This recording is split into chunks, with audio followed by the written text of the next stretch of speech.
Right Sadiq, சூடாக வந்திருக்கீங்க, பட்டியலோடு வந்திருக்கீங்க. நேரடியாக உங்ககிட்ட தான் வரணும்னு லேட்டாக வந்தாலும் லேட்டஸ்ட்டாக வந்திருக்கோம். ரைட்டு, பட்டியல் என்ன சொல்லுது? 50க்கும் மேற்பட்ட புதுமுகங்கள் நாங்கள் ஆளுகின்றோம். 2.2 தொடர் போயிடுது. மக்களின் ஏகோபித்த ஆதரவு. கடந்த 7 தேர்தலாக நாங்கள் எது அடித்தாலும் சென்டம் தான் எக்ஸாமில் அப்படின்னு சொல்லக்கூடிய இடத்துல 50 புதுமுகங்கள்லாம் நம்ம தொடங்கலாம். என்ன சொல்லுது இந்த அறிவிப்புகள்? இல்லை, மற்ற கட்சிகளும் அறிவித்தது வேட்பாளர் பட்டியல்.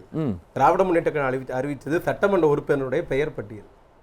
கான்ஃபிடன்ஸ், மக்களுடைய ஏகோபித்த ஆதரவு, அதன் அடிப்படையில் வருகிற கருத்து கணிப்பினுடைய பத்திரிகைகள், மக்கள் எல்லாமே அந்த நம்பிக்கையிலனா எல்லா ஒரு கட்சி வேட்பாளர் பட்டியல் எப்போ வெளியிடுன்ட்டு 2 நாள் தமிழ்நாடே காத்திருந்ததுன்னா அது திராவிட முன்னேற்ற கழகத்துடைய வேட்பாளர் பட்டியல் தான். லேட்டாக வந்துட்டோம்னு தான் எடப்பாடி சொல்லிட்டு இருக்காரு. போகிற இடத்துல நாங்கள் பிரச்சாரத்துக்கே போயிட்டாங்க, 4 பாயிண்ட் முடிச்சிட்டோம், 5வது பாயிண்ட்ல இருக்கோன்றாரு. திராவிட முன்னேற்ற கழகம் 4 மண்டல மாநாடுகளை நடத்திவிட்டது, 4 BLA 2 மாநாடு நடத்திவிட்டது, 4 இளைஞரணி மாநாடை நடத்திவிட்டது. திமுக ஸ்டாலின் மகளிர் படை ஏறத்தாழ 3 கோடி வாக்காளரை சந்தித்து விட்டார்கள். இன்னும் பட்டவத்தனமாக சொல்லணும்னா திராவிட முன்னேற்ற கழகம் முதல் கட்ட பிரச்சாரத்தையே முடித்து விட்டது. ஏறத்தாழ ஒரு 5 கோடி வாக்காளரை நாங்கள் சந்திச்சிட்டோம். இவங்க இப்போ தான் ஒரு களத்துக்கே வர மாதிரி பேசிட்டு இருக்காங்க. திமுக 6 மாத காலமாக களத்தில் இருக்கிறது, மக்களை சந்தித்து இருக்கிறோம். மற்ற கட்சிக்கும் திராவிட முன்னேற்ற கழகத்துக்கும் என்ன வித்தியாசம் என்றால், மற்ற கட்சிகள் வேட்பாளர் வெளியிட்டால் அது வெற்றியா தோல்வியா என்பதெல்லாம் யூகிச்சு எல்லாம் பார்க்கணும். இன்னைக்கு வெளியிட்டப்பட்டிருக்க வேட்பாளர் பண்ணி இங்கே புதுசாக 60 பேருக்கு வாய்ப்பு கொடுத்துருக்குறாங்களேன்ட்டு. ஆமாம், புதியோருக்கும் வாய்ப்பு தர வேண்டும், இருக்கிற சீனியர்லையும் வாய்ப்பு தரணும். 2 கலந்து புரிஞ்சுக்கணுமா? ஒருவேளை அவர்களுடைய செயல்பாடுகளில் திருப்தி இல்லை, அதனால புதுசு அப்படிலாம் அப்படி இல்லை. இப்போ சில கட்சிகள் கரண்ட்ல திமுக வைத்திருந்த தொகுதிகளை தேமுதிக பெற்றிருக்கிறது, கரண்ட்ல வைத்திருந்த தொகுதிகளை காங்கிரஸ் பெற்றிருக்கிறது. நாங்கள் இருந்த சட்டமன்ற உறுப்பினர் களத்தில் நாங்கள் கரண்ட்ல இருந்ததை மார்க்சிய கம்யூனிஸ்ட் கட்சி பெற்றிருக்கிறது. ஆக தொகுதிகள் மாறுகிற போது அங்கே ஆளுகளும் மாற வேண்டிய சூழ்நிலை வருகிறது. 2வது இயக்கத்து புது ரச்சமும் பாய்ச்சணும்ல. ஒரே ஆள் இருந்தால் எப்படி அடுத்த கட்டத்துக்கு ஆளும் போகணும், இந்த இயக்கம் இன்னும் 50 ஆண்டுகளாம் கடந்து போனோம், புது ரத்தம் பாய்ச்சணும்னு புதியோருக்கும் வாய்ப்பு கொடுத்துருக்குறோம். இந்த மீடியாக்குடைய வேலை எப்படின்னா, ஒருவேளை யாருக்குமே புதுசில் யாரும் சீட்டு தரலன்னா, எனக்கு புது ஆளுக்கு சீட்டே தரல, இருக்கிறது தான் தருவீங்களா, மற்றவங்க வளரவே விட மாட்டீங்களா?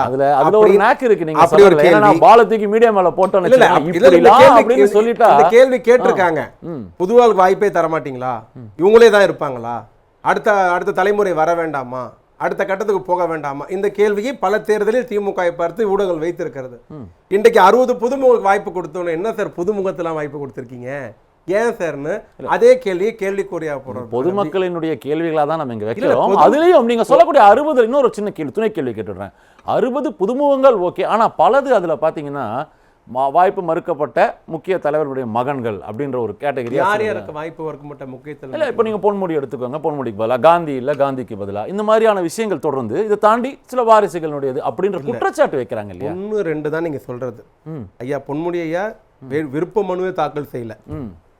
அவர் இன்னைக்கு இப்போ பொண்ணு சிகாமணி விழுப்புரம் மாவட்ட செயலாளர் இருக்கிறாரு, அவருக்கு வழங்கப்பட்டிருக்கிறது.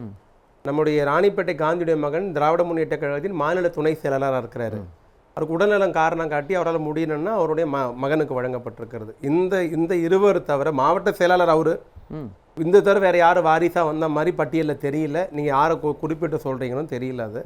ஆனால் திராவிடம் இந்த பட்டியல் நாடே எதிர்பார்த்தது, எல்லா கட்சிகளும் எதிர்பார்த்தது, எப்படி வரும், யார் யாருக்கு வாய்ப்பு கிடைக்கும். ஏன்னா எதுக்கு அந்த ஏக்கமும் அந்த எதிர்பார்ப்பும் இருக்குதுன்னா, அறிவிக்கிறோம்னா சட்டமன்ற உறுப்பினர், ஓகே அறிவிக்கிறோம் சட்டத்தை புரிஞ்சுக்கலாமா? ஒருவேளை இளநத்தம் பாய்ச்சணுன்றதுனால தான் 2 சிட்டிங் மினிஸ்டர்ஸ்க்கு சீட் இல்லைன்றது அப்பல அங்க இருக்கிற சொன்னல கரண்டா இருந்ததையே கூட்டணி கட்சிகள் வாங்கிட்டு போயிட்டாங்க. அவங்களையும் சமாளிக்கணும், அவங்களையும் திருப்திப்படுத்தணும், கூட்டணி தர்மத்தையும் பாதுகாக்கணும், அவங்க கேட்கறதையும் நிறைவேற்றி தரணும், இயக்கத்திலே சங்கடம் வரக்கூடாது. சில இடத்துல நடக்க தான் செய்யும். திருவெட்டியூர் கரண்ட் எம்எல்ஏ திமுக மார்க்சிய கம்யூனிஸ்ட் கட்சி கேட்டாங்க, சரி தர வேண்டிய சூழ்நிலை பேசி பார்த்தோம், இல்லை வேணும்னாங்க, கொடுக்கப்பட்டிருக்கு.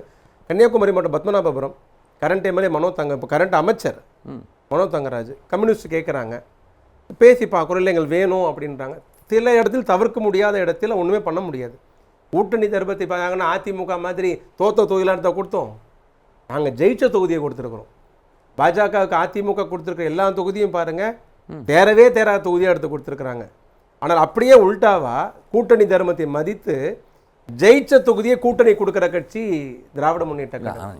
ஜெயிச்ச தொகுதியை கொடுக்குறோன்றது, ஆனால் எது கூட இருக்கிற கூட்டணி கட்சியோட பிரச்சனை என்னன்னா, நீங்க அள்ளி கொடுக்கல சார், கொடுத்ததே கிள்ளி கொடுத்துருக்கீங்க. அதுல நீங்க பார்த்து கொடுத்தா எப்படி சார்? கிள்ளி கொடுத்தாலும் கிள்ளி கொடுத்த அனைவரும் சட்டமன்றத்துக்கு செல்லக்கூடிய அளவுக்கு இருக்கக்கூடிய தொகுதியை தான் கொடுத்துருக்கோம். சாரநாத்துக்கு நீங்க 30 கொடுக்கலாம், ஏடிஎம்கே 30 தரலாம், 15 தரலாம், 20 தரலாம்.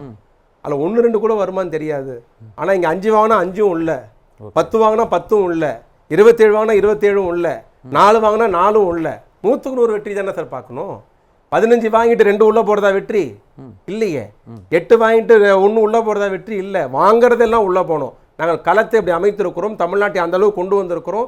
மக்கள் ஏகோபித்த ஆதரவு ஜனநாயக முற்போக்கு கூட்டணி. உங்களுக்கு புரிஞ்சிருக்கும்னு நினைக்கிறேன். இது வருவதற்கு 4 நாட்களுக்கு முன்னாடியாக பாலபாரதி போன்றவர்கள் சொன்ன கருத்துக்கள் என்ன, நீங்க நாங்க கொடுக்கறதெல்லாம் வின்னபிலிட்டினாலும் அவங்க சொல்லக்கூடிய வார்த்தைகள் என்ன, கமலஹாசன் போட்டியாளர் போது விடுதலை சிறுத்தைகள் சீமான் சொன்ன கருத்துக்கள் என்ன, புதிதாக வந்தவர்களுக்கு அதிக சீட்டு கொடுத்துட்டாங்கன்ற ஒரு சர்ச்சை உள்ள அதுவும் இருந்துச்சு. அதுங்க எங்க கூட்டணி, எங்க அணி, நான் கூடி பேசுறோம், எங்களுக்குள்ள ஒருமித்த கருத்து வருது. ஓகேங்களா? ஒரு 2021 திராவிட முன்னேற்ற கழக கூட்டணி, இதே ஜனநாயக முற்போக்கு கூட்டணி தேர்தலை சந்திக்கிற போது 13 கட்சி இருந்தது. 5 ஆண்டு காலம் ஆட்சியை முடித்து விட்டு 5 ஆண்டு காலம் ஆட்சியை முடிக்கிற பொழுது எந்த கூட்டணியாக இருந்தாலும் உடைந்து 1, 2, 4 வெளியே போய்விடும். ஆளுங்கட்சி அதிருப்தி இருக்கிறது, மீண்டும் சேர மாட்டார்கள், வரமாட்டார்கள், வெற்றி பெற முடியாது, இவங்க கூட கரையேற முடியாது, இவங்க சட்டசபைக்கு போக முடியாதுன்னு மாற்று முகாமுக்கு தாவுவார்கள் பெருவானை.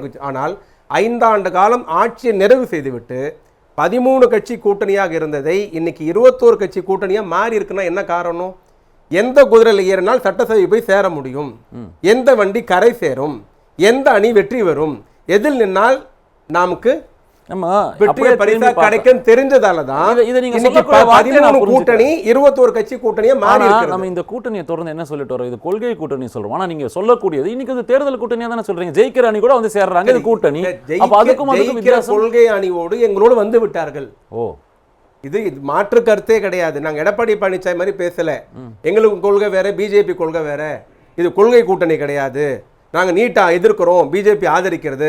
நாங்கள் மும்மொழி கொள்கையை எதிர்க்கிறோம், பிஜேபி ஆதரிக்கிறது. நாங்கள் இந்தியை எதிர்க்கிறோம், பிஜேபி ஆதரிக்கிறது. நாங்கள் வந்து சாகர்மலா திட்டத்தை எதிர்க்கிறோம், பிஜேபி ஆதரிக்கிறது. நாங்கள் உதவு பாதுகாப்பு திட்டத்தை எதிர்க்கிறோம், பிஜேபி. இதெல்லாம் மேலே 1000 பேசிக்கலாம். அவங்க எதிர்ப்பாங்க, இவங்க ஆதரிப்பாங்க. ஆனால் தேர்தல் நேரத்தில் ஒன்னா இருப்பாங்க. ஆனா இந்த கூட்டணியில் பாத்தீங்கன்னா நாங்கள் எதிர்ப்பதை எங்க கூட்டணியில் இருக்கிற யாரும் ஆதரிக்கல, நாங்கள் ஆதரிப்பதை எங்க கூட்டணியில் இருக்கிற யாரும் எதிர்க்கல. ரைட், நான் புரிஞ்சுக்கிறேன். மக்களிடம் ஒரு மாற்றத்திற்கான ஒரு விஷயம் தெரியுது.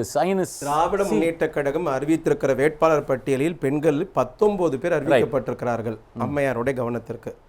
அண்ணா அதிமுக கூட்டணியில் அதிமுக அறிவித்திருக்கிற வேட்பாளர் பட்டியலில் 15 பேர் இடம்பெற்றிருக்கிறார். 13 வரணும், 15 வந்திருக்கிறது. அதுக்கப்புறம் எக்ஸ்ட்ரா லிஸ்ட் வந்தா தான் தெரியும். அதிமுக 17, திமுக 16. இல்லைங்க 19ங்க. ஏங்க கீதா ஜீவன் ஆரம்பிச்சு பூர்ணிமா வரையும் 19 நம்பரோட வச்சிருக்காங்க. நீங்க பேப்பர் பார்த்து தெரிஞ்சு டைம் இல்லைங்களா, அதையும் படிச்சு காமிச்சிருவேன். திராவிட முன்னேற்ற கழக திமுக மட்டுமே 11 சிறுபான்மையிற்கு வாய்ப்பு அளித்திருக்கு. 4 முஸ்லீம், 7 கிறிஸ்டின். 175 சீட்ல நிக்கிறாரு திமுக. வந்து சிறுபான்மையினர் கொடுக்கறவங்க வந்து 11ங்கிறது ரொம்ப பெருமையா சொல்லுங்க. நீங்க தானே சிறுபான்மையினோட பாதுகாவலர். அது 11 வந்து பெருமையா சார், இந்த 11 எல்லாம் பெருமையா சொல்றேன்னு சொல்லுங்க சார். நீங்க சிறுபான்மையினர் பாதுகாப்பு நீங்க 11 பேரை வந்து ரொம்ப பெருமையா பேசுறீங்க. 166 சீட் இத வந்து பெருமையா சொல்றீங்க. இத வந்து டிவில வந்து 2 பேருக்கு தான் வாய்ப்பு கிடைச்சிருக்கு. பாளையங்கோட்டை, திருச்சி மேற்கு. நீங்க தானே சார் பாதுகாவலர். சிறுபான்மையினரோட பாதுகாவலர் நீங்க பெருமையா வேற சொல்றீங்க. ஒன்னு படுதோல்வி சந்திச்ச இயக்கம் எதிர்கட்சி அந்தஸ்து கூட இழந்திருக்கிறது அப்படின்னாங்க. 96 அதே நிலைமை தான் அதிமுகவுக்கு ஏற்பட்டது. ஞாபகப்படுத்துறேன். சமூக நீதி இல்லையா, சமூக நீதி இல்லையான்னு பிஜேபி கேட்டது. இந்த போன நாடாளுமன்ற தேர்தலும் இந்த நாடாளுமன்ற தேர்தலும் இந்தியாவில் 140 கோடி மக்கள், 90 கோடி மக்கள் வாக்காளராக இருக்கிறார்கள். 3வது முறை பாஜக ஆண்டு கொண்டிருக்கிறது. ஒரு இஸ்லாமியனுக்கும் நாடாளுமன்ற தேர்தலில் போட்டியிட வாய்ப்பு கொடுக்காது இந்த கட்சி கேட்கிறது சமூக நீதி பத்தி பதில் சொல்லுங்க. இந்தியால 22 கோடி வாக்காளர், நீங்க 90 கோடி வாக்காளர் இருக்காங்க. மூச்சுக்கு 300 தடவை சமூக நீதி. நீங்க தமிழ்நாட்டுல உங்களோட அரசியல் இல்ல சார், உங்களோட அரசியல் என்ன? தமிழ்நாட்டுல உங்களோட அரசியல் என்ன? சமூகத்துல இந்திய ஒழிப்பு. மூணே சார், ஒரு முஸ்லிமுக்கு கட் பண்ணிட்டா திமுக இங்க அரசியலுக்கு சமூக மந்திரி ஆக்காத. காலையில எந்திரிச்சு நைட்டு தூங்குறதுக்குள்ளயும் சமூக நீதி, இந்திய ஒழிப்போம், ஜனாதாரத்தை ஒழிப்போம், இதுதான் உங்க பேச்சுல. நீங்க அப்படி பேசுற, நீங்க அப்படி பேசுற நீங்க தானே சார் காக்கணும். நன்றி. நீங்க பிராக்டிகலா அது ஒண்ணுமே இல்லையே. வாயில மட்டும் தானே பேசுறீங்க. சமூக நீதி வாயில மட்டும் தான் இருக்கு, களத்துல இல்லையே. நீங்க களத்துல இருந்தா ரொம்ப ஏன் சுருக்கமா, முஸ்லிம் கோட் சாதிக், ரொம்ப தரல? சுருக்கமா. சார் நாங்க எங்களோட இல்ல நான் என்ன சொல்றேன்னா நீங்க விரோதி, முஸ்லிம் விரோதி. நீங்க தான் விரோதின்னு சொல்றீங்களா? நீங்க தூக்கி கொடுங்க, 50 சீட் தூக்கி கொடுங்க, 50 சீட் நீங்க தூக்கி கொடுங்க சார். 13 சீட் கொடுத்துறோம் பெருமையா பேசுறீங்க சார். 13 சீட் கொடுத்து பெருமையா பேசுறீங்க. நீங்க தானே சார் ஒட்டுமொத்த பாதுகாவலர். தூக்கி 50 சீட் கொடுங்க, தூக்கி 50 சீட் கொடுங்க, கொடுத்துட்டு பேசுங்க. 34 கூட்டணியோட சேர்ந்து 21 சீட்டு சிறுபான்மைக்கு மட்டுமே வந்துருது. ஆனா இந்தியா ஃபுல்லா ஒரு முஸ்லிம் சீட்டு கொடுக்காத கட்சி எங்களை பார்த்து கேள்வி கேக்குது. ஒண்ணு முடிச்சிருங்க. 89 ஆட்சி முதல்ல ஆராசாவை ஒரு பொது தொகுதியில நிப்பாட்டுங்க, இல்ல விசிகாவை சேர்ந்த திருமாவளவனை ஒரு பொது தொகுதியில நிப்பாட்டுங்க. அப்புறம் நீங்க சமூக நீதி பேசுங்க. பெரம்பலூர்ல இந்த ஆராசாவை சமூக நீதி பேசிட்டு அங்க ரிசர்வ் தொகுதியில இருந்து தூக்கின உடனே தூக்கி கொண்டு நீலகிரியில போறீங்க பாருங்க. இதுதான் உங்களோட மிகப்பெரிய சமூக நீதி. நீங்க தான் சமூக நீதியோட பாதுகாவலர். நீங்க தான் சமூக நீதியோட மிகப்பெரிய பாதுகாவலர். முத்துவேல் கருணாநிதி ஸ்டாலின் தமிழ்நாட்டுல சமூக நீதியை மிகப்பெரிய அளவுல பாதுகாக்கிறார். அவர் உங்க நேரத்துல குறுக்கிட்டா நீங்க அவர் நேரத்துல குறுக்கிட்டீங்க. நியாயம் இல்ல. அதான் லாஜிக். நியாயம் இல்ல. நீங்க பேச விட்டா நான் ஒரு இடத்துல கூட பேசல. சார் பேசல, நான் பேச மாட்டேன். துக்ளக் படிச்சா தெரியாதுங்க. 62 தேர்தல் எடுத்து ஆமா, முரசொலி படிங்க, முரசொலி படிங்க, நீங்க ஆஸ்கார் அவார்டு வாங்கிடலாம். முரசொலி படிங்க, முரசொலி படிங்க, முரசொலி படிச்ச பூரா முட்டாள்களா தான் தெரியுறாங்க. நிறுத்தப்பட்டிருக்காங்களா இல்லையான்றத கேளுங்க. நான் சொல்றேன், ஏன் பொதுல நிப்பாட்ட கூடாது? நிப்பாட்டுங்க. என்ன நிப்பாட்டுங்க? ஆராசாவை நிப்பாட்டுங்கங்கறேன்.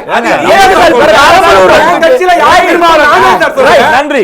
என் கட்சியில யார்? நீங்க தான் சார் சமூக நீங்க தான் சமூக நீங்க சமூக நீங்க எடுத்துங்க. சுருக்கமா முடிக்கிறேன் நீங்க. நீங்க சுருக்கமா முடிக்கிறேன் நீங்க முடிச்சுக்கோங்க. நன்றி. உங்க இறுதி கருத்து, இறுதி கருத்து, இறுதி கருத்து. முரசொலியை படிச்சவங்களுக்கு தான் இந்த வரலாறு தெரியும். இறுதி கருத்து, தலைப்பை ஒட்டி இறுதி கருத்து. நன்றி, நன்றி. This is unfair. This is unfair. உங்க நேரம் தாண்டி நம்ம பேசிக்கிட்டு இருக்கோம். நான் இவர்கிட்ட VP சிங் அச்ச கவுத்தாங்க. Thank you, thank you, thank you, Sadiq. Thank you, Sadiq.